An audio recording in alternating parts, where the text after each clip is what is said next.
Sam Darnold. Just 2 years ago, he was destined to be a backup on his third team in 4 years, and if not for Josh Rosen's existence, he'd have been the clear-cut bust of the 2018 draft. Now, at 29 years old, he's a two-time Pro Bowler, Most Improved Player, MVP finalist, NFC champion, and Super Bowl winner. The league gave up on him by the time he was 25. It took playing for two of the league's best in Kyle Shanahan and Kevin O'Connell to finally become the player we were promised at 3 overall. Sam Darnold wasn't a failure, just a late bloomer, and there are way more of them than you think. The quarterback, the leader of the offense, the most important player on the field, and the hardest position in all of sports. No other position has a built-in spotlight. Every win and loss is put on you, and it's not enough to just be able to throw the football. When asked what makes a great QB, Seth Wickersham said, quote, "You have to have that hole in your personality. It's very similar to a politician or a rock star or even a movie star where you need the constant adulation. You need to feel at the center of the universe in some way. You need to feel that you're superior to those around you. I think that to survive the fame aspect and how much pressure that we put on them, you have to have that," end quote. But that's just off the field. On the field, you need to forget about that. You need to play with confidence even if no one's giving it to you. It's half mental, half physical, and 100% unforgiving. There is no position more scrutinized. Everything gets put under a microscope. Mechanics, athleticism, footwork, arm strength, leadership, playbook mastery, media presence. The list never ends. The position is nearly impossible to master. So with all of that working against them, why do we expect them to do it on our schedule?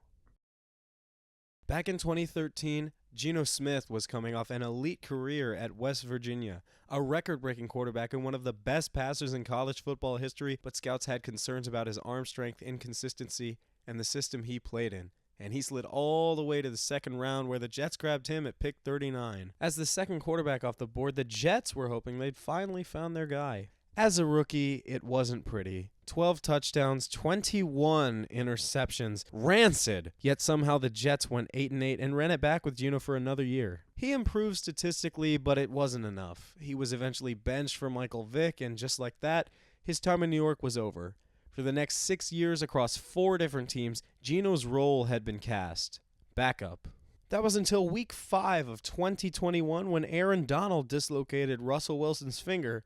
Geno stepped in to start for the first time in 3 years. 5 touchdowns, 1 interception, and nearly 600 yards in just 3 games. Nothing spectacular, but this was a different Geno than the one we saw in New York. That offseason, the infamous Russell Wilson trade brought Drew Lock to Seattle, and everyone assumed the starting job was his. Instead, Geno won the job and never looked back. Out of nowhere, he was an MVP candidate. 30 touchdowns, 4,200 yards, just 11 interceptions, the league leader in completion percentage, a Pro Bowl, and comeback player of the year. Who was this guy? He followed it up with another Pro Bowl season and then his best season in terms of passing. Since then, he has regressed, and at 35, we've probably seen the best of him, but he's still slated to start for the Jets this season, and if there's one thing I've learned, it's don't count out Geno Smith. As the first overall pick in a loaded 2018 QB class, Baker Mayfield, a former walk-on turned Heisman winner, was drafted to Cleveland with the hope of being the savior to finally end their suffering. Tyrod Taylor was named the season's starter, but after an injury against the Jets in Week 3, Baker was thrust into the role down 14-0 in the second quarter, and he put on an absolute show. 74% completion, the game-winning drive. He even caught a 2-point conversion. He snapped Cleveland's 19-game winless streak and looked remarkably comfortable, especially for a debut. The promise carried into 2020 where it all came together. An 11-5 season, Cleveland's first playoff berth in 18 years, and a statement win over the Steelers in Pittsburgh, their first playoff win in 26 years. They would eventually lose to the Chiefs the next week, but it didn't matter by then. One thing was clear: Baker Mayfield was the future. Just 1 year after leading the Browns to their first playoff win in 26 years, Baker was shipped off in favor of Deshaun Watson. And what did Cleveland get in return for the man who restored hope to their city? A future 5th-round pick. Carolina broke him. His confidence was completely shot. He and Sam Darnold played musical chairs with the starting job all season long until the Panthers finally cut him loose. Thankfully, he was immediately picked up by the Rams, who were just trying to survive an injury-riddled season from hell. Baker started 5 games, including that 51-14 smacking of the Denver Broncos on Christmas, and while the stats weren't eye-popping, something had changed. Baker was actually having fun. He had gotten his swagger back, and Tampa Bay noticed. They offered him 1 year, $8.5 million. A prove-it deal. And by golly did he. As a Buck, Baker's gone from journeyman to face of the franchise, a multi-time Pro Bowler and MVP candidate. He's the epitome of never giving up and an inspiration to every quarterback that it's never too late to bloom. Baker, Geno, Sam. 3 late bloomers, 3 quarterbacks shaped by dysfunctional organizations. They didn't become stars overnight. They took time to figure it out, and they were punished for it. But once they landed in the right situation, everything changed. They always had the talent. They just needed someone to believe in them. 1 minute into the 4th quarter of this college football playoff quarterfinal. Chambliss again on the run down the field. If you watched college football last season, you know the name. Trinidad Chambliss took the league by storm, leaving everyone asking the same question. Where did this guy come from? As an unranked recruit out of high school with no D1 offers, Trinidad decided to try his luck at Ferris State, a Division II school in Big Rapids, Michigan, where he sat the bench for 3 years until his senior season when he put up a whopping 51 total touchdowns, nearly 4,000 combined yards, and just 6 interceptions en route to leading the Bulldogs to a national championship. People started noticing. One, of course, being Lane Kiffin, and after entering the transfer portal, Trinidad committed to Ole Miss in April of 2025. He was brought in to sit behind returning starter Austin Simmons. However, a week 3 ankle injury changed everything. Trinidad stepped in and you probably know the rest. SEC Newcomer of the Year, All SEC second team, and 8th in Heisman voting, all out of nowhere. I mean, the guy shredded Georgia in the playoffs. You know how many times that had happened under Kirby Smart? Once. And Trinidad did it without his head coach. He remained a rock for the Rebels until their eventual defeat to Miami in the semifinals, and he became a household name along the way. If you saw this guy play at all, you know what I'm talking about. The kid is electric. Or I guess he's not really a kid, but that's where the real issue comes in. After one of the most impressive college seasons in recent memory, some scouts had Trinidad mocked as the 3rd best QB in the class, with projections as high as the late 1st round. He was difficult to evaluate, having played only 1 year in D1, but his production on the field was undeniable.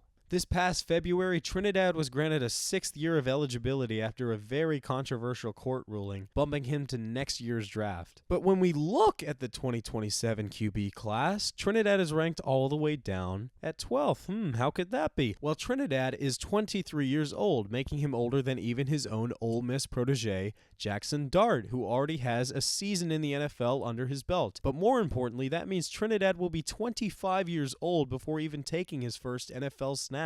That also makes him at least a year older than every prospect ranked ahead of him. But surely that can't be the sole reason his stock has tanked. So let's take a closer look and get all up in Trinidad Chambliss. I don't know how you can watch Trinidad Chambliss and not think he's one of, if not the best quarterbacks in college football. He's the definition of a playmaker. They should put him in textbooks. You look up playmaker in the dictionary, there's a picture of Trinidad Chambliss right next to it. He's got incredible burst speed, and he reads his blocks and defenders like a running back. He gets a quicker first step than anyone else on the field, and his engine never stops. He's shifty, elusive, and loves moving with the football, and I love watching him do it.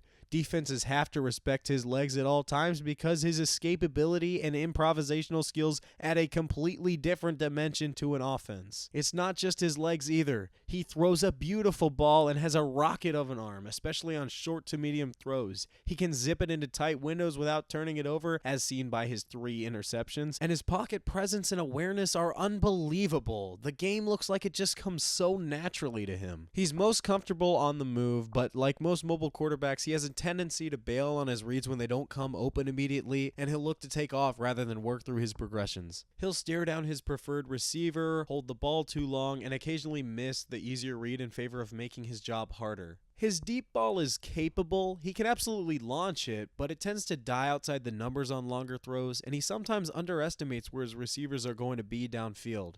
He also has trouble determining when to throw a lob versus a bullet and struggles with leading his receivers in stride. That being said, every single one of those concerns is correctable. He's already got the traits that can't be taught: the burst, the improvisation, the arm strength, the football IQ, and sure, he may dangerously refuse to slide at times. Some call that a flaw. I call it the mark of a fighter. Trinidad Chambliss can change a game in ways most quarterbacks simply can't, and when he's on fire, he's just so smooth, and that's not something you find every year. His only season in D1 to me was on par with the top end guys Dante Moore, Julian Sayin, and Arch Manning, and that's without starting until week 3. But the difference is these guys are being drafted based on potential. They might not have better numbers or film, but their production from a young age has scouts optimistic, something Trinidad doesn't have the benefit of. Scouts will look at his age as a red flag and assume he's reached his potential or that he's leveled out, but I'd argue the opposite is true. Trinidad has played just 2 years of starting football, only one of which was in Division I. He went from D2 to one of, if not the toughest conferences in college football, and absolutely dominated. Now, I am never a fan of the athlete in college who sticks around for way too long. Carson Beck, RJ Davis, Hunter Dickinson, Dylan Gabriel, the eligibility merchants, if you will. The guys who stay in college way too long and take advantage of the younger competition.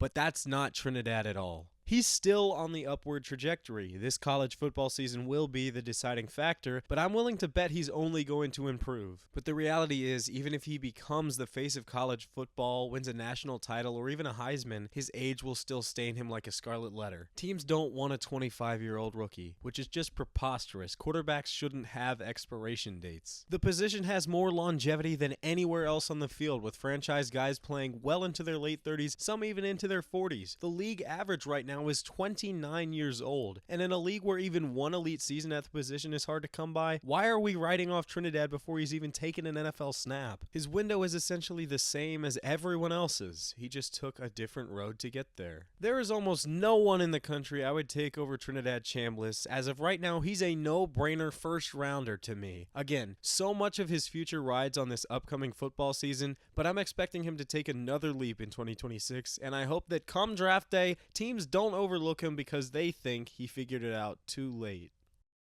The quarterback position is more valuable now than ever, and I find it so fascinating how much teams are willing to give up for players who've shown even a glimpse of production. The backup to starter method has become a legit way to find your future QB. Along with Sam, Baker, and Geno, Daniel Jones has recently turned his career around with unexpected levels of success in Indianapolis. Malik Willis just signed a huge deal with the Dolphins this offseason after showing off in Jordan Love's absence. Justin Fields made a similar move last season, and while it didn't work out, I haven't given up on him because the Jets have proven time and time again they cannot develop quarterbacks, and they're a disgrace. They're terrible. Anyways, here are some forgotten fellas who I believe will find their way back into a valuable starting role. There's almost a 0% chance that all of these guys pan out, but I think these are some interesting names worth keeping an eye on, starting with Kyler Murray. I know he's almost certain to be the starter this season, but he's only on a 1-year deal, and I think after one season with Kevin O'Connell, we'll be looking at a Kyler Murray sweepstakes next offseason. Tua Tagovailoa. He's likely to sit behind Michael Penix Jr., but he's also on a 1-year contract, and Penix is nursing a torn ACL. We're talking about a guy who led the league in passing yards. I am not giving up on him, and I wouldn't be surprised if he flat out won the job in Atlanta either. Now, these next 3 are all long shots. I don't think they'll really happen, but I find all of them intriguing enough to mention. Kenny Pickett, Super Bowl champion. He inherited an awful situation in Pittsburgh, and I think he was given up on too soon. He's now 28 and on his 4th team in 4 years, but we have seen it happen before. Anthony Richardson. It's kind of hard to argue his case because he has had Shane Steichen as his coach. Daniel Jones even swooped in and stole his job from him. But he's such an athletic specimen that I'm just not ready to toss him out. And given the right system, I think he could really thrive somewhere else. I'm also not 100% convinced that Zach Wilson can't make a comeback either. I know, it's crazy. There's almost nothing to like about him. But as I said, I don't trust the Jets, especially with quarterbacks, and that alone is enough enough to keep me optimistic. Finally, the cream of the crop, the tippy top, the creme de la creme, Mac Jones. I mean, come on. Who else? Just a year under Kyle Shanahan has him looking like a completely different guy. When he came in for Brock Purdy last season, he was already playing his best football. After another year in the system, I think we are literally talking about the next Sam Darnold, and he will be the most sought-after quarterback on the market next year. Look, teams are constantly thrusting quarterbacks into terrible situations that leave them with nearly irreversible damage. They lose their confidence, the talent that got them drafted seems to fly out the window, and sometimes they're even stuck backing up a younger, less experienced guy. Reviving a career isn't easy to do, especially for a quarterback, but every time it happens, I think we all come together and root for them. And I personally feel a sense of joy because the coaches, front office, and owners who were so quick to kick them out the door and move on to the next shiny new toy were wrong. On the Rich Eisen show, Kevin O'Connell famously said, quote, "I believe that organizations fail young quarterbacks before young quarterbacks fail organizations," end quote. I'm not saying every prospect fits this mold. There are some real busts out there, some guys who never had it and deserve to hold a clipboard. But I think these teams can practice patience with their future investments and not put so much emphasis on age, because it takes time. After all, it is the hardest position in all of sports.